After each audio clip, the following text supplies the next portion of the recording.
Rockstar comes to you and offers you $7,500 to license your music for the upcoming GTA 6 game. Would you do it? Would you not do it? Would you turn it down because it's not enough money, or is it plenty of money? Now that's what we're going to discuss right now, as Heaven 17 was approached on behalf of Rockstar Games saying that, hey man, they possibly want to use your music for the upcoming GTA 6. And he was like, hey, I was excited, you know what I'm saying, because of the immense wealth of the company and clearly how much of that's about to trickle down our way. But as we scroll down to the bottom of the email, we realized that it was only for $7,500 and the buyout of all future royalties from the game forever. And they were like, yo, to put that in context, GTA 6 is gonna gross, wait for it, $8.6 billion. That's how much they're expecting, or at least we're assuming that's what they're expecting, because clearly the game hasn't come out yet, so everybody's forecasting whatever.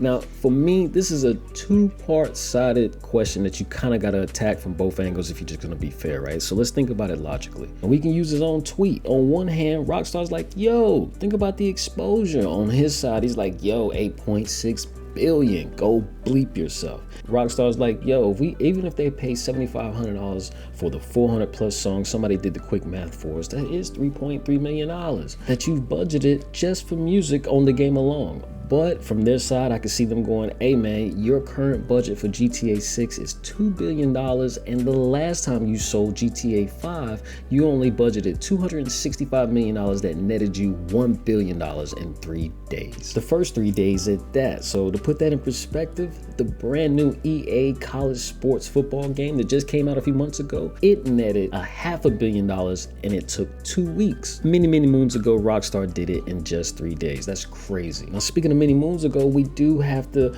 look up and see how much was Rockstar paying for licensing music back on GTA 5. Now that was about 11 years ago. They don't really disclose how much they pay now, but everything that I could find was like $5,000 for a song even back then. So you can adjust for inflation, 2% times 11 years, that should have been somewhere around 22%. They're actually paying about 50% more, not only what they should be paying now when you account for inflation, but what they was paying those guys back then. And these are some legendary names: NWA, Too Short, the Ohio Players, Smokey Robinson. Come on, man, this is serious. These are legendary names, legendary artists with real careers. These aren't fringe players that just took a little bit of money just to get some exposure, as Rockstar put it. No, this to me seems like a mutually beneficial agreement, depending on who you are, and particularly speaking how you view yourself or your band as an artist. That's what's really going to determine whether you think this is a great situation for you or not. But let's speak about Heaven 17 since we're here, right? On face value, they fumbled the bag, right?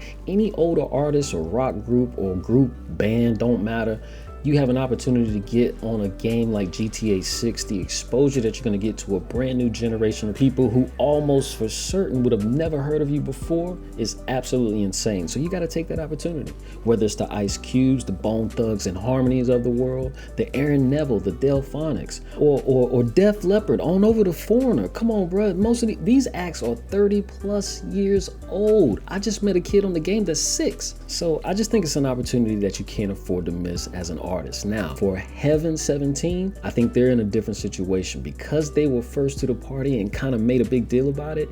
They still kind of get some of the exposure that they would have gotten on the game, right? Not obviously over a 10, 11 year period of time like everybody else. Even though the radio stations do change, the oldies stations pretty much stay the same. So the idea of being reintroduced to a whole new generation of people that you most likely would have never been has to be invaluable to a record label or execs. But hey, what do I know? So in conclusion, this is just my opinion. I don't think any artist other than maybe a Jay-Z, a Bruce Springsteen, a Prince, MJ's estate, somebody like that, I can't see a reason why any artist would turn down the opportunity to have the exposure of what's going to be the biggest game of all, or the biggest anything of all time. It just doesn't make any sense. Even the Super Bowl, how big it is, you have to pay them to show up and perform. So just think about that. Exposure is everything, no matter who you are to some point, I guess, right? So let me know what you think down below in the comments section. Do you agree with Heaven 17? Should they have turned it down? Or do you think that was a dummy move? They absolutely should have taken it. Or do you think Rockstar is being cheap with $7,500 allegedly? Or do you think that's plenty good, especially considering the exposure? So let me know. I'd love to hear from you. And don't forget to drop a like and subscribe to the channel if you enjoyed the content.